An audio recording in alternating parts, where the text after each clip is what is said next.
All right, we are here with David Barton, who is a longtime living historian. He's also a student at Michigan State University, and so we're kind of fortunate. The quarantine, everything's locked down. He hasn't been doing much anything. We haven't been doing much anything. So I thought, let's get on and talk a little bit about the common infantrymen that came from the state of Michigan. So good to have you on with us today. Yeah, thank you for having me. I'm excited to do this. Sure, be a good time. So why don't you explain a little bit about what you're wearing there? So basically, this is kind of a late war federal impression. It's kind of generalized because the federal Army was able to standardize a lot of their equipment, from the fatigue blouse, the pants, the accoutrements, and the packs. Early war would have been a lot different, but this is more of a late war, wearing a civilian patterned shirt and a civilian hat. Those were not standard issue. Basically, I've just got on what a federal infantryman 1864, 1865 would have. Men from Michigan were in similar attire at the same time, so that's what I'm going for. So you've got, a civilian hat, civilian shirt. You said that would have been a standard sack coat that you're wearing there. Standard Union trousers, both 100% wool, so they're nice and warm or nice and cool, depending on what time of the year it is. Oh yeah. What's some of the gear that you've got there? Okay, so first and foremost, got a rifle. This is a 53 Enfield, the most imported rifle of the war. It wasn't the most common in the war, especially for federal troops, but from what I've read, a lot of Michigan troops had these, especially later in the war. Got my canteen, which would have been a standard issue canteen. Generally, they would have been clothed in gray because that was what the scraps they had left over from militia uniforms was. What else you can see on the front is my waist belt, which should have a bayonet here, but I do not have a bayonet. Got a cap box, which would hold the caps for the rifle, so that way I can actually shoot.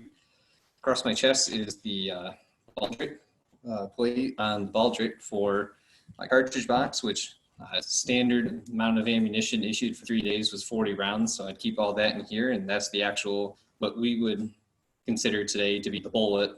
It's got the powder, the wadding, and the actual lead round.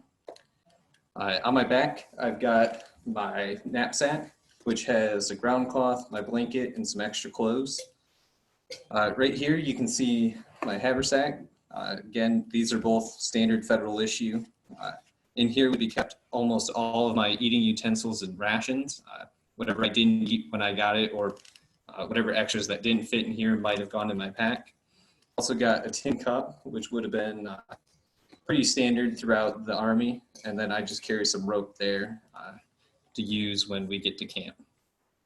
So your knapsack, you said personal items in there like extra clothing. What kind of extra clothing are we talking about? All right, so it's got, from what I remember, it's in this pouch here that you can kind of see the break in. It's got an extra shirt, just a kind of flannel overshirt for when it gets cold, an extra pair of drawers, civilian pattern as opposed to the federal standard pattern that I'm wearing that you can't see. 2 extra pairs of socks, a sleeping cap, and a smoking cap. Pretty much it'd be kept very light. You don't want to be carrying a bunch of extra stuff, though there is some evidence that men would carry extra stuff, but I'm going for a very light look. Campaigner style, and Uncle Billy down in Georgia, you didn't want to be carrying too much if you're moving anywhere from 5 to 15 miles a day, that's for sure. Oh yeah, it gets it's very heavy with that pack. It's not very ergonomic. No, that's for certain. They're not very comfortable. They don't look very comfortable, and certainly has a little bit of bulk there with the blanket and the shelter half in there. Yeah. So an Army moves on its stomach. Why don't we talk a little bit about rations? You mentioned your haversack. What would have been carried in there?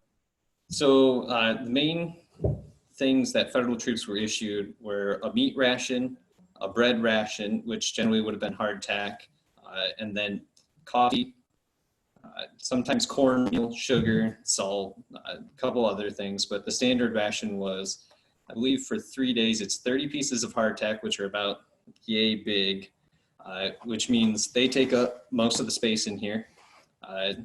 Few ounces, I forget the exact measurement of meat. It would be either salt pork, bacon, beef if they had it. I know huge herds of cattle were kept with the Army of the Potomac, so that way they could feed their troops.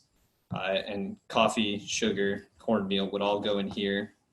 A lot of the troops ended up eating most of their stuff as soon as they got it, because that's a lot of stuff to carry and it takes up a lot of space. So kind of ate it as soon as they got it. A lot of accounts say got rations, ate some, put the rest in my haversack. So it would be primarily eating food and eating utensils, like the plates and fork, knife, spoon. I also carry a pan in mine just so I can cook when I get my rations. But pretty much it is all just food, such as the meat ration, the bread ration, and the few extras they would get depending on where they are. Sure. Anything else you want to share with our Lenawee Historical Society friends? I can't really think of anything. I think we went over everything. I guess the only main difference between what I'm wearing and what others might wear is I have a belt on my trousers instead of suspenders. Belts were used a lot. I find that my suspenders end up just pulling buttons off, so I prefer a belt. Not a sewer, so you just went with a belt instead of the button replacement every event. Yeah, I got tired of doing that. I mean, there's a lot of pictures from one event of me just sewing buttons on people's trousers, so I'm trying to avoid that. How long have you been a living historian, David? This is my 3rd year, so not quite as long as you made it out to be.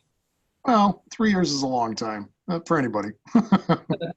Yeah, I mean, especially when you put in effort. That's true. That's true. Well, David, thank you for joining us today and our friends at the Lenawee Historical Society on our Facebook and our YouTube channel. We appreciate you coming out and sharing with us today. Yeah, thanks for asking me to do it. I really enjoyed it.